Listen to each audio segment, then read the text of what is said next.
This action-packed episode is brought to you by the Bacon Smokehouse Burger. It's the newest flavor of the signature crafted recipes by McDonald's. Only saying good things, I'd eat it. Good morning. Welcome to Screen Junkies Universe. Are you hungry? Me too. It's a Monday morning, and there's a lot to talk about. We got more Marvel movies coming out. Jim Carrey may be returning to form. What does that mean? You'll find out. Jordan Peele's latest, which I have thoughts about. And I don't know if you guys have heard or not, but we announced some news this morning that Screen Junkies is joining the Fandom family. Woo. There is a video to that effect on the main channel that you can check out. Yes. Yes. New ownership. New ownership. Dan Merle's here. I'm here. I'm Roth Cornett. That's Spencer Gilbert. Yo. Joe Starr. I really want to eat a McGriddle now. I'm starving, man. I am starving. Do they get breakfast all day now? Yeah, they do now. Okay, we're going. It's no longer a myth. All right, good. Let's just go get some Mickey D's. But first, Second let's breakfast. talk Sorry, about... Starbucks. What about second McGriddles? I already had avocado toast today on Spencer's recommendation, and I watched some great programming this weekend, also based on Spencer's recommendations that we're actually going to try to get to. The human algorithm. Yeah, human algorithm at the end of the show. But for now, I really am going to talk about Marvel because we did promise them that. So Kevin Feige's been talking about the 3 movies a year strategy for Marvel, and we talk a lot about, is there such a thing as fan fatigue, so forth and so on. So in speaking to Cinema Blend, he laid out more in depth why they are releasing 3 a year. He said, quote, "It's one of the reasons we've expanded to 3 films. It's so that we can do the sequels to films that people have responded to because we love continuing stories with characters people respond to, but also to keep doing the stuff that nobody's ever heard of. And people go, quote, why are you doing that? That's fun." And that's what phase 1, phase 2, and phase 3 were all built on. Whenever we announce the next 2, 3, 5 years, whatever we're going to announce, there will be plenty of those that maybe people in the know, like yourselves, will know what they are, meaning characters that you may have heard of. But the world at large will go, quote, what is it? Why are they doing that? That's exciting, for sure. So it's an interesting thing because this strategy, I think, so far has been effective. I think they've done 2 things that have been very effective. One is that they are mixing it up with returning characters and ones that are newly introduced to keep things fresh. But also when they designed the strategy of saying that the comic book movies could have subgenres. They could be spy movies. They could be comedies. They've not really done a horror just yet, but that's ostensibly possible. Like Ant-Man, for example, is very much a comedy. If you go into the movie expecting to enjoy a comedy, I think you'll like it even better than if you go expecting a superhero movie. Yeah, and I think that's what they figured out about halfway through. I always consider Age of Ultron being the tipping point for the MCU because Age of Ultron was the one where they, to my eyes, started giving into that indulgence of like overly setting up stuff that was coming later, having crazy side plots that made no sense just to set up Ragnarok, which it didn't even really in the long run when you look at it. Even the final battle, I think, it was good, but it was big, huge, things falling out of the sky, the world's gonna die. It was all of those things that I think that people have now tired of, even though it's only been 3 years, believe it or not. I think post that they kind of saw what was going on. They scrubbed in humans. Which would have been a whole other world building thing, I think, if you're going by what Agents of S.H.I.E.L.D. was doing. And now they're just like, we're doing weird stuff. We're doing crazy stuff. Like, I think that was probably the best move. So as long as these belong to their own genres, I agree. They're just 3 movies under one umbrella. But I think if you go back to the whole, like, intricately connecting, all of them are one thing and it's one meshing, like that's where it gets a little messy. Yeah. I think that even if you go as far back as Thor, I think Thor was where they learned that people don't need to know the character first to see the Marvel movie. I know it's hard to believe now, but so many years ago, Thor was like a B or C character on a B or C comics brand. He was less important than Cyclops. He was less important than Cyclops, exactly. So Cyclops is very important. I think Guardians obviously cemented that, but now they know that we're going to see Marvel heading number 1, subheading whatever the hero is, and I, for one, can't wait for the dog welder in Phase 4. Yeah. Or he might be DC. Is He dog might welder be DC. But by then, who knows? He welds dogs to people's faces. Good. He is DC. But once Disney buys Warner Brothers, what is it now? Warner Brothers So it would be AT&T Brothers. AT&T Brothers, and now then it's Fox Disney Brothers and T. Yeah. Warner. Then they can just have everybody. Yeah, you can just mash them all up in one big so excited for Star Wars moment to of make chaos. Dogwelder. Do you think, Joe, do you think that Lucasfilm and Star Wars, we've talked a lot about that approach, can learn something from what Marvel's done? I hope that they learn that this is not the approach for everybody. I think Star Wars is supposed to... Well, Star Wars is a hard thing because it's not like... Star Wars isn't a thing that just started 10 years ago. For the longest time, Star Wars was a thing that was already done after you were before you were born. And it was just these old classic immortal movies that you loved. And so now there's that feeling of, we used to wait a couple years between episodes of a trilogy, and then we'd wait even longer for another trilogy. And I think people are still having their hard time wrapping their head around that for Star Wars. Like the idea of, a movie a year for the thing we used to wait 8 years for? Okay. So I think the lesson is Marvel's strategy isn't for everyone. At least that's what I hope. I think a Star Wars trilogy movie every other year, that's all I need personally. And then maybe a book or two in between. Yeah, because when you talk about fatigue and 3 movies a year, we're not going to get fatigue from 3 movies a year. That's great. But then if everyone else is doing 3 movies a year, if all these separate comics brands, and then you're getting up into the 9, 12, 15 comic book movies a year, then yeah, of course we're going to get sick of it because all of these, as it stands, have these huge promotional pushes, and it's like everything can't be the biggest deal ever, but 3 tentpole films for Marvel a year? Mwah. Kissy fingers. Kissy finger. I think you're right, though. It's not just, it's really not the number of movies, because roughly for how many movies? Like several hundred movies a year. 400 movies a year. That's the other thing released. is when people say, like, I'm sick of everything being comic book movies. It's like not 12 to 15 out of like 400 movies a year. Comic book movies. It's just that. I think it's the marketing. It's the marketing. Exactly. Yeah. No, but I really think that's what it is. Is that it's that we are inundated, and particularly us versus sort of the average moviegoer, with the marketing push. And you're right, it does become, everything sort of escalates to the point of it has to be the biggest deal of the year because they need it to be in order to make their money back. And that's where I think the imbalance is felt. But it's actually, we have so many movies a year that are available to us that are not these. But yeah, I think this has been a really smart approach for them. DC seems to be going a way that I think is interesting, to focus on these individual films. What are your thoughts? And I think it's just, again, it's when we're talking about fan fatigue, I don't necessarily think there's fan fatigue, because that's what was brought up with Solo. Like, I don't necessarily think there's fan fatigue of Star Wars itself. It's just that Star Wars, they've limited their scope so much to, like, it's the 4th movie in 2.5 years that was selling you the Millennium Falcon and the Empire and Han Solo and TIE fighters. Like, and I think that's where the fatigue was. It's like, you know, you're selling me this very limited scope of things, whereas Marvel is selling you Doctor Strange and Guardians and Black Panther and Infinity War and Ant-Man, and they all feel different. They all feel unique. Especially in this phase, they've really started to deliver on these feel different. Right. Yeah. So I think where, again, if we're talking with DC, like, how does DC avoid it? Again, that's taking each one individually. Wonder Woman was a phenomenally successful movie, largely because it was, except for those very tiny little bookends, on its own, and it was about the character and was about her world and not a shared world. And I think that's where the fan fatigue comes in, is like when you're repeating the iconography and the same characters, and you're like, I don't need to see Han Solo again. I just saw the Millennium Falcon. Like that's where I think the fatigue comes in, as opposed to, like, let's make a universe, but inside of it, you know,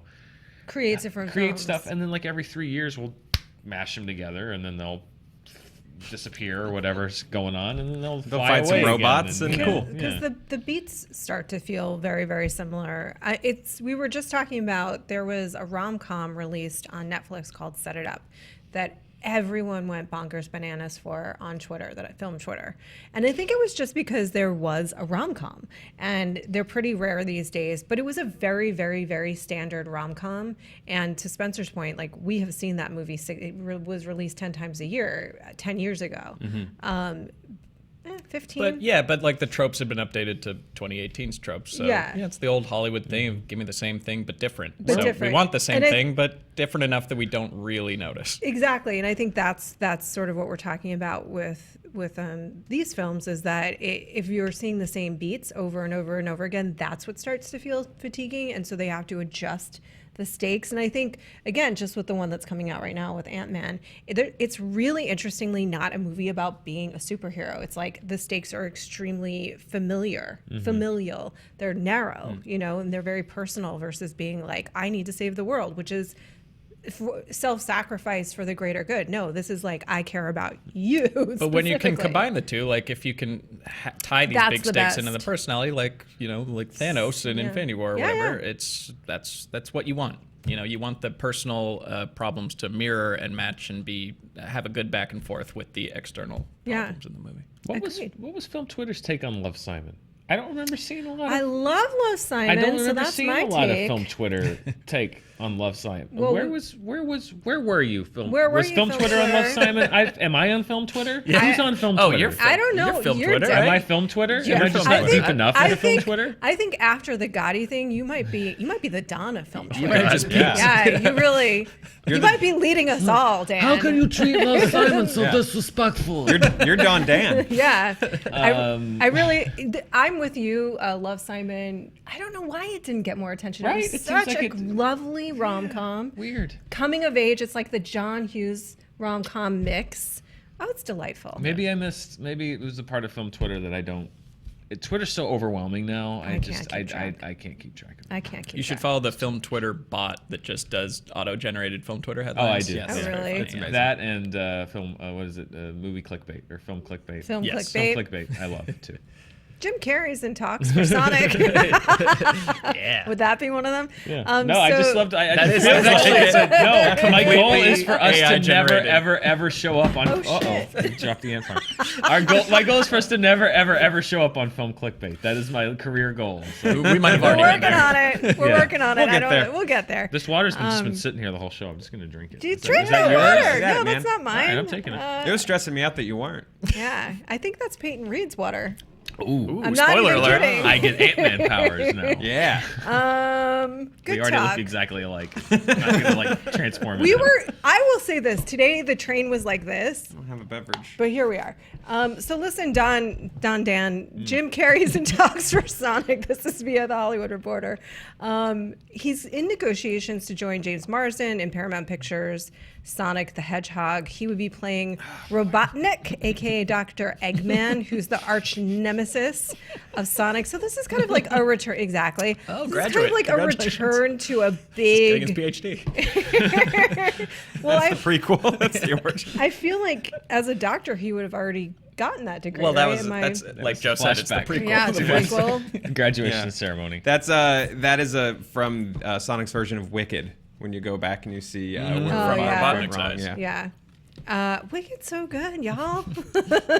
Read the book. Okay.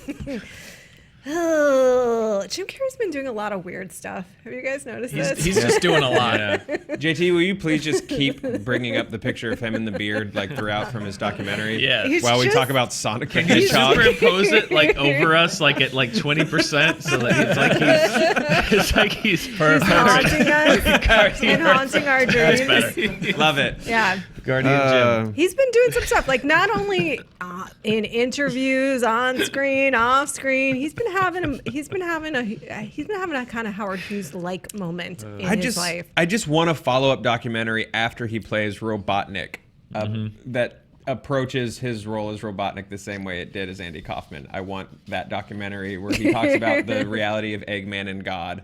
Yeah. And yeah. Look, I think he's one of the greatest comedic actors of all time. I love his movies so much. Would you say he's smoking? Smokin'. Are we all like Florence Foster Jenkinsing him about his artwork? We might be. We might be. We're just like, we love Jim Carrey We just so love much. him so much, so we'll accept it. But this is exciting because then this is a return to like the form that you like him in, right? The Yeah. over-the-top comedic. Yeah, but then Dumb and Dumber 2. Yeah. But then this, It's so crazy. It just might work. Joe, were you joking about that earlier? Where it was like, I want to see the behind the scenes, like full in character documentary about. I this just role. said it 4 seconds ago. Oh, cool. I was tuned out. Yeah. So I think what Joe said. Yeah. Just 4 seconds ago. Yeah. Dan? Yeah, I agree with Joe's Spencer's sentiment about Joe's sentiment 4 seconds ago. I was trying to remember the title of Florence Foster Well, Jenkins. I want to echo your sentiment about Spencer's sentiment, referring to Joe's sentiment. Billy? That Are you feeling sentimental? we don't, I don't know, man. I just want him to do something funny again. And just like, he just seems unhappy when he does the art thing. I just worry about his psyche, and I worry about what fame has done to him, and I worry about the erosive effect of fame on him when I see him in these other things. And I just kind of want to laugh with him again and feel like, you're happy, man. He's still just funny. having Like fun. if you watch his episode of Comedians in Cars getting coffee with Seinfeld, like he's definitely like on, but it's in like the best way. Yeah. He's pouring sugar into his coffee, stands on the table and pours it all the way down. It's great Oh, physical Jim. comedy, people. Where'd my Let me ant throw farm this. Let me throw this out to you. At your feet. Old Hang on, man I'll get the ant Ace. farm. Old mayonnaise. Just No. do a Logan Ace Ventura. No. That's like funny. think. It's just like a send up of Logan, but it's funny. Like he tells you not to go in there, but like Woo! it hurts his claws hip pop a out. little. Yeah. Yeah. I don't know. Yeah, I'm okay. gonna affirm your first sentiment and deny that one. Does that work? We have an ant farm. This was do have an mentioned ant in a farm. video earlier today when we did the video about joining Fandom. It fell off my lap because it wanted to be seen, and I don't want to shade your light, ant farm. Are there live ants in there? Not anymore. Yeah. No, not Yeah, anymore. Oh, they're not? No. Well, I mean, they're all dead No now. ants in there. You guys didn't believe us that we have an ant farm, but we do. There it is. Ants. We have a space Ants. store and an ant farm, and those are real things. It Are was- we too insular as a show? Jordan Peele is going to Hello? YouTube. Blame me for the train going off the track. Jordan Peele is joining YouTube, which is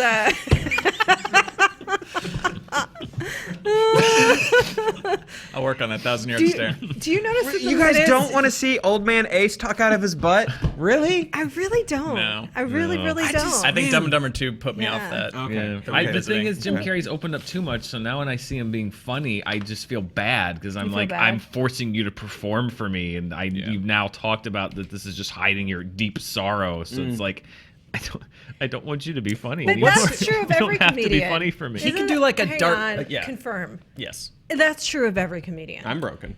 right? I mean, you're Well, yes all and no. shattered little shells of humans. I mean, there's like Spencer. the Mel Brooks of the world. Like they age and they're just funny forever and true. in semi different ways. But like he could do like like a dark comedy, like something where he gets to stay depressed but also be funny, like something not Well, he's remake doing- Harold and Maude, but something in that vein, or not remake Being There, but Death something to that's like remake Death to Smoochie, Well, he's which doing is this so children's underrated. show. just don't remake anything. Just do something like those weird old 70s almost comedies. He's doing this children's show series for Showtime, where he's like a Mr. Rogers that snaps.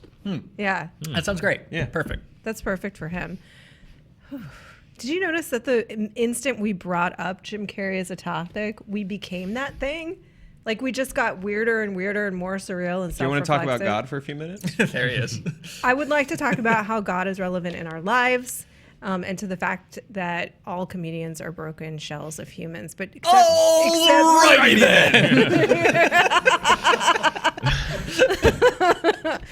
except for Jordan Peele, who I think is a very well-formed, healthy human being. And he is going to bring a series to YouTube. This is a sci-fi anthology series, as reported by The Hollywood Reporter, called Weird City. Cool. He's actually, this is the weird thing to me, he has a straight-to-series deal with Amazon. So I guess they rejected this, and I don't know. He also has, and then he also has The Twilight Zone in development for CBS All Access. Speaking of shading lights, don't shade yours, Jordan. Why are you hiding behind all these paywalls? Anyway, this is written by Peele and Key and Peele's Charlie Sanders. Weird City is set in, quote, a not too distant future metropolis of weird. Each episode will explore issues that pertain to present day life in weird, stories that can only be told through the prism of sci-fi and comedy. It's like, this sounds to me like the Twilight Zone that he's going to be doing for CBS All Access. Also, comedy. Wait, he's got things on 3 different streaming networks? So it's going to be YouTube Premium in 2019, which by the YouTube Premium used to be YouTube Red. And now it's just like, you're going to buy us dinner first, YouTube, I think is what it's called. He's got Twilight Zone going to CBS All Access. and an Amazon thing. No, we got it. It's fine. Thanks. And then he's got stuff for Amazon. He's doing a movie. He's got the follow-up to Get Out. He finished the script. Yeah, thank God. Well, I mean, like, what are you doing? He's sowing the seeds of the future. He's doing whatever he wants. Oh. I mean, I'm sure. Well, then I applaud that. Yeah, he's dictating the terms of terms. whatever deal, which is like, if you pass, then it's not dead, and I get to sell it to somebody else. So it's creatively, I'm excited for him because I want to see whatever he does. What bums me out is that now I have to subscribe to all these things to see his work, and that makes me sad. Well, I think Twilight Zone will be a genuinely creepy thing. I think Weird City will be a lot more like some of the really good sci-fi send-ups that Key and Peele did. Yeah, didn't College Humor do something for YouTube? It was called Bad Internet, I think, and it was like a comedy version of Black Mirror shorts on YouTube, and some of them were really funny. So I just didn't pay to see the rest of them, but I'd probably do it for Jordan Peele. I would do it for Jordan Peele too, which is why I'm irritated because I already have Amazon, but I do not have CBS All Access, and I do not have YouTube Premium. Well, you know, when Weird City comes out, you will be able to do a free trial of buying YouTube dinner first. Okay. And watch Weird City, and then don't go out for a second dinner. We do that every year for CBS All Access for like the award shows. You do it for the award shows. You do it for Trek. Yeah, but they win because I signed up to watch Star Trek and have yet to finish. You forgot. Yeah. Right, and that's what happens too. I mean, that's why, like, I'm excited to see Jordan Peele working. I also think I don't want to see him spread himself so thin. Like, whenever someone demonstrates that they are a massive talent, which if you were a fan of Key and Peele, you probably should have already known, but then Get Out came in and made so much money.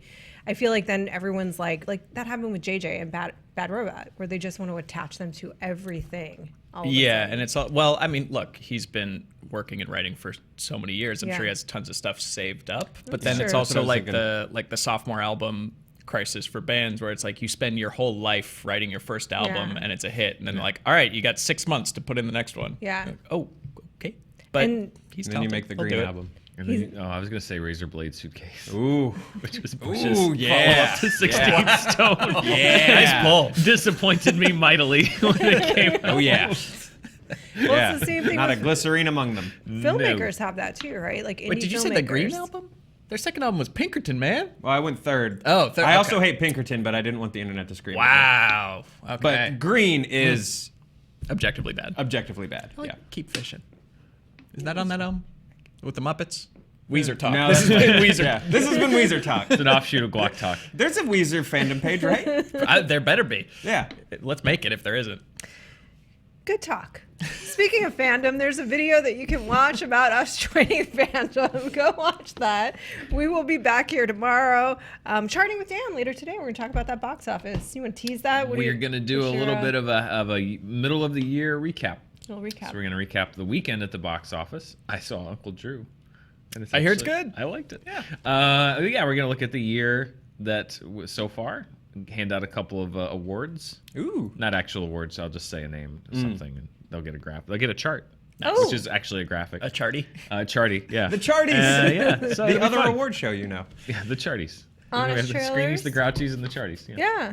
Honest Trailers are tomorrow. Honest Trailers commentaries are tomorrow. What else we got this week? We'll have a continuation of Spencer and I have now both seen Killing Eve, which we're going to relentlessly plug because I'm joining him in the plugging of it. We have a couple people that requested us to give a recap of Westworld. We're so far out right now, so I'm just going to ask you to do that in a thumbnail.